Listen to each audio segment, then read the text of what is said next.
सत्य के लिए किसी से भी नहीं डरना, गुरु से भी नहीं, लोक से भी नहीं, मंत्र से भी नहीं। इसी कथन को हजारी प्रसाद द्विवेदी जी के अद्भुत कालजयी उपन्यास बाण भट्ट की आत्मकथा का सार कहा जाए तो अतिशयोक्ति नहीं होगी। हेलो दोस्तों, मैं आशमा डिसोजा, किताबों की शौकीन आप सभी को अपने चैनल बातें किताबों की में स्वागत करती हूँ। दोस्तों, इस चैनल पर मैं जो किताबें पढ़ती हूँ और जो किताबें मेरी बुक शेल्फ में मौजूद हैं उससे संबंधित जानकारी दिया करूँगी, साथ ही उसकी समीक्षा भी किया करूँगी। इससे जो पाठक जिन्हें किताबें पढ़ना अच्छा लगता है, उसमें भी हिंदी साहित्य की किताबें, इससे उनको एक मदद मिलेगी, साथ ही पढ़ने की भी प्रेरणा मिलेगी। तो ठीक है दोस्तों, बिना वक्त गवाए आचार्य हजारी प्रसाद द्विवेदी द्वारा लिखित बाण भट्ट की आत्मकथा उपन्यास की समीक्षा की ओर चलते हैं। आचार्य हजारी प्रसाद द्विवेदी जी हिंदी साहित्य का वो चर्चित नाम है जिन्हें हर हिंदी साहित्य प्रेमी जानता है। वे शुक्लोत्तर युग के उच्च कोटि के निबंधकार हैं। बाण भट्ट की आत्मकथा यह इनका प्रथम ऐतिहासिक उपन्यास है। साथ ही साथ यह उपन्यास आत्मकथा पद्धति पर भी लिखा गया है। हर्षकालीन भारतवर्ष के ऐतिहासिक और सांस्कृतिक परिवेश से कथा वस्तु का चयन किया है। इसके कुछ महत्वपूर्ण पात्र ऐतिहासिक हैं, जैसे बाण भट्ट, हर्षवर्धन, कृष्णवर्धन, राज्यश्री और जयंत भट्ट।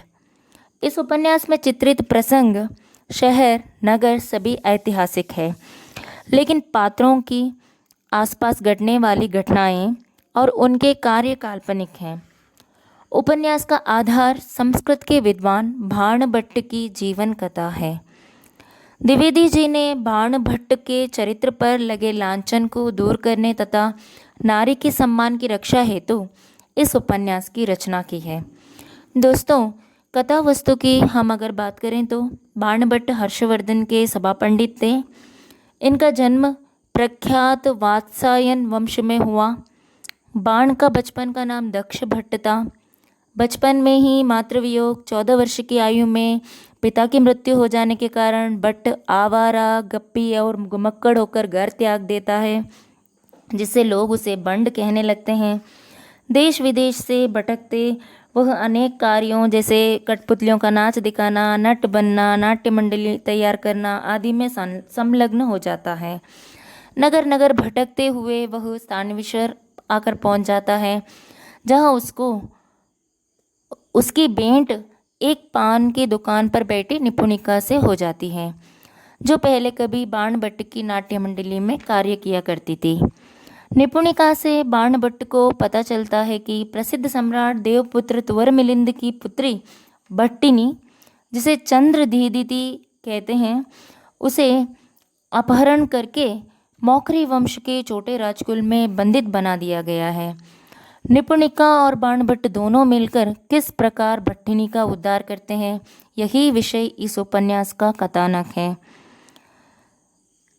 द्विवेदी जी ने स्वयं द्विवेदी जी ने बाण भट्ट के मुख से कहलवाया है कि संसार की बहुमूल्य वस्तु इसी प्रकार अपमानित होती रहेगी। दोस्तों, इससे ही पता चल जाता है कि हमें उपन्यास का मुख्य उद्देश्य जो है नारी का सम्मान है। उपन्यास की पात्रों की अगर हम बात करें तो उपन्यास का मुख्य नायक बाण भट्ट ही है।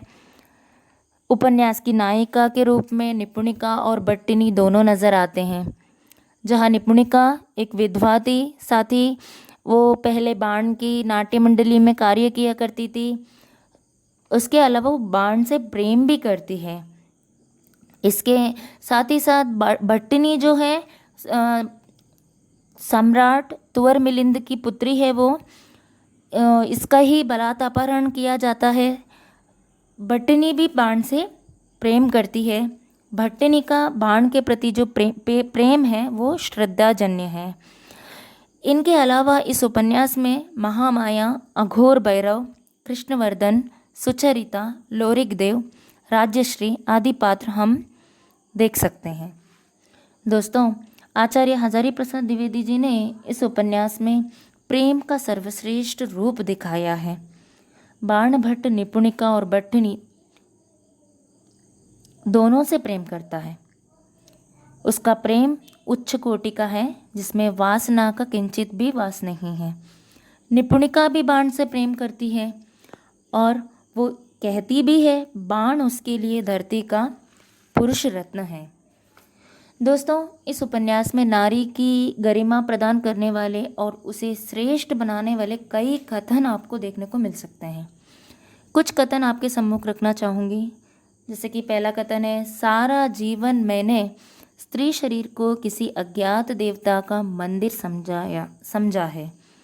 यह कथन स्वयं बाणभट्ट का है। बाणभट्ट को अत्यंत खेद होता है कि सृष्टि की बहुमूल्य वस्तु यानी नारी राजाओं के अंतपुर में भी सुरक्षित नहीं है। इसी को अवगत करता हुआ एक और कथन आप देख सकते हैं, स्यारों के स्पर्श से सिंह किशोरी कलुषित नहीं होती, चरित्रहीनों के बीच वास करने से सरस्वती कलंकित नहीं होती। इस कथन से नारी का बलात् अपहरण होने से स्वयं नारी का इसमें कोई दोष नहीं। स्त्री हमेशा से पवित्र रही है और हमेशा पवित्र रहेगी। द्विवेदी जी ने इस उपन्यास में स्त्री का जो रूप दिखाया है वो उच्च कोटि का दिखाया है। एक जगह महामाया का कथन भी आप देख सकते हैं कि स्त्री प्रकृति है, उसकी सफलता पुरुष को बांधने में है, किंतु सार्थकता पुरुष की मुक्ति में है। इस उपन्यास की भाषा शैली की बात करें तो भाषा इसकी संस्कृत निष्ठ है, जिसे पढ़ने में सामान्य पाठक को थोड़ी बहुत मुश्किलें हो सकती है। साथ ही साथ इसमें जो घटनाक्रम और विषय वर्णन का अधिक होना भी कथा वस्तु को समझने में कठिनाई हो सकती है। उपन्यास का अंत जो है वो अधूरा है। दोस्तों, इन छोटी मोटी चीज़ों को अगर हम नज़रअंदाज करेंगे तो उपन्यास पढ़ने में रुचि बनी रहेगी।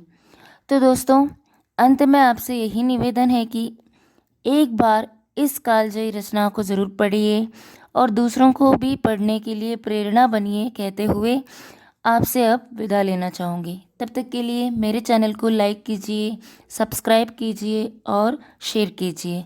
धन्यवाद दोस्तों।